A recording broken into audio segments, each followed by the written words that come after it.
Hey everyone, welcome back to Firestone Forge. Today I'm kind of going on a SCA storytime kick. Okay, recently got a bunch of old photos from some friends that come over. It was great to see them. It was great to get some stuff. I wish I had some more photos from back in the day of SCA stuff, and I don't have photos of this. Somewhere I have a VHS tape that has back in the States in my storage unit has a little bit of this on there. Okay, the story I'm about to tell. But anyway, that's not here, that's not there. So, this story time comes from after I've already talked about when I first got into the SCA. I've talked about when I first started going to events like kind of around my house and stuff like that when I first got introduced to the SCA as an adult. And Ragnar, my friend who had kind of got me introduced to this when I was a kid, I had met him years later. I've talked about that. But one day I'm talking with him. I'm like, you know what? I want to meet some more prolific fighters, some better fighters, because I only fought like 4 dudes, and I'm like, I want to meet some more fighters, and I hadn't gone to an SCA event yet. And he goes, you know what? How about we go to this fighter practice down in San Jacinto, Hemet? It was at a gentleman's house, Gregory D. Seville, great man. Unfortunately, recently passed, but nonetheless, great man. Very kind. Anyway, also a great fighter. Anyway, this was out in front of his house. And we show up there and stuff like that. And I've got this really manky kit. It's cobbled together and everything else like that. Well, anyway, I see there's this older guy out there. Like, there's about 12 other fighters. And I'm looking and I'm like, maybe there weren't 12. Maybe it was about 10. But anyway, it's 20 something years ago. Anyway, there's this older guy. And I'm looking at him. And he's short. He comes up to about here on me, I want to say. I'm 6'2". I'm like, all right. And he's got this big old white beard. It's bigger than mine is now. And he, short hair like this. It's not why I cut my hair or anything else like that. It's just, it's springtime. It's time for a change. Anyway, I'm sitting there and I'm looking at this guy and I'm like, I asked Ragnar, I'm like, I'm going to go out there. I'm going to hurt this guy, aren't I? He looks older. And he's like, I don't know, never judge a book by its cover. I'm like, I'm judging this book. And I'm like, I know I shouldn't, but I'm gonna, because I'm a young kid at the time. Oh, I say that, but anyway, you have to learn to lose your ego. Anyway, so I sit there and I go out there and my armor ends up breaking pretty early on. And I'm really ticked off because like I was hoping to have some really good fights. And strap broke or something like that. I don't exactly remember, but I couldn't fix it. And so I couldn't use my armor. So there was this knight there, Sir Michael. He would do this incredible thing where you'd be standing there, face off at each other, and he would jump like 10 foot and just land and like wrap right around your body, hit you. Like he'd come from around here, hit you here, and knock you that way about 6 inches. It was incredible. I've never seen anybody else do that. I don't know how he did it. My knees, I'll never be able to do that. Not the point. Anyway, he had gone out and had several fights and everything else like that. It was still early in the day, and I'm kind of peeved because my armor busted, and I can't do anything. And like I'm just chomping at the bit because I want to get out there and fight. I'm not satisfied. I'm not satiated of the fight or fights. And young kid with excitement. Anyway, so he comes out, he's getting some water and whatnot. He's like, you know what? I've fought enough today. I've had my fill. Do you want to borrow my armor? Get out there. I was like, oh, thank you so much. And so it was a little sweaty, but I put it on. It fits so comfortably. And I wish I would have paid attention to the fit because like I've fought my armor for the bulk of my SCA fighting career. Like, things just don't work right. Even now they're getting better, but they still don't fit right and comfortable. Anyway, his fit very nice. It was very comfortable.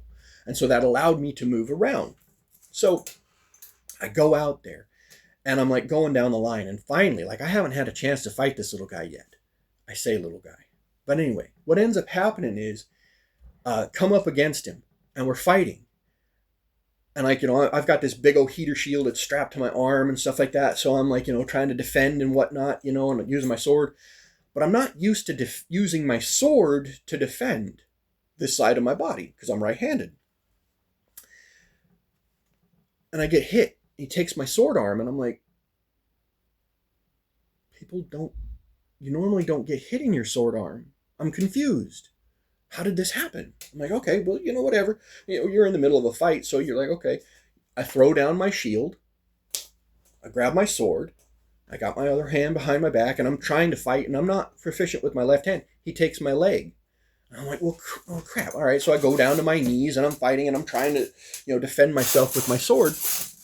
Now, when he took my legs, it's a point of honor or chivalry to, if a person has more than one advantage over you, they take an advantage away. So, like, he took my shield away. Okay, that's fine. He can keep everything. He takes my leg.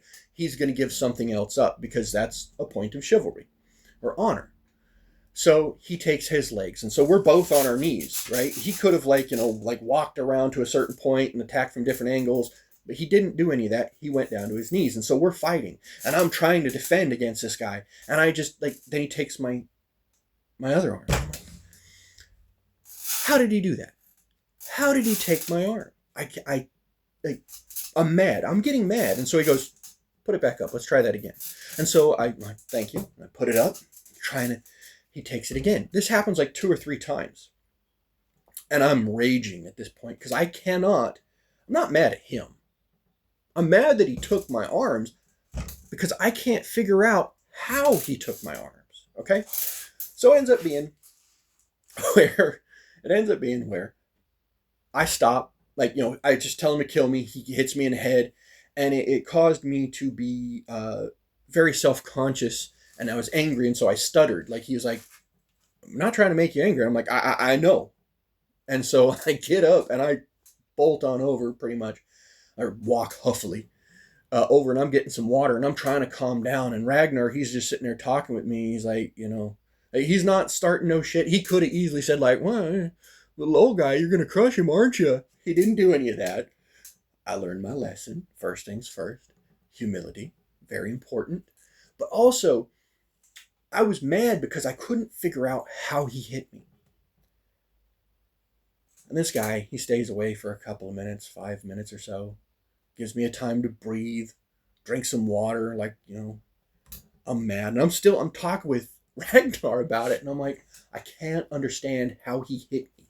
Ragnar's like, why are you mad? I'm like, I can't understand how he hit me. And so this guy comes over. He's like, I'm not trying to make you angry. Do you know how I got you? I says, I have no idea how you got me, and that's what's making me angry. He gets this grin on his face. I'll never forget it. He gets this little, just like, and he says, I'm left-handed. And it all made sense. I had never fought a left-handed person. Our swords are on the same exact side. Our shields are on the same exact side. I'm fighting him like I would fight a righty. Over here, typically, is their shield. Over there is their open side. So, you try and throw some shots over there to get them, because 9 times out of 10, you're not going to get around their shield, or you do some kind of maneuver, you go over the top, whatever, to get them. But our stuff is on the same side. It took him no time to take my sword arm because it's the same side, and I was still fighting a righty. After that, everything changed. I laughed because I realized, I'm like, and my anger and everything else just went through the floor. Like, it was done. And I became excited again. It took a moment, but I became excited again because now I have new information. Now, here's a prime example of something I had not experienced before that's going to completely open up my world.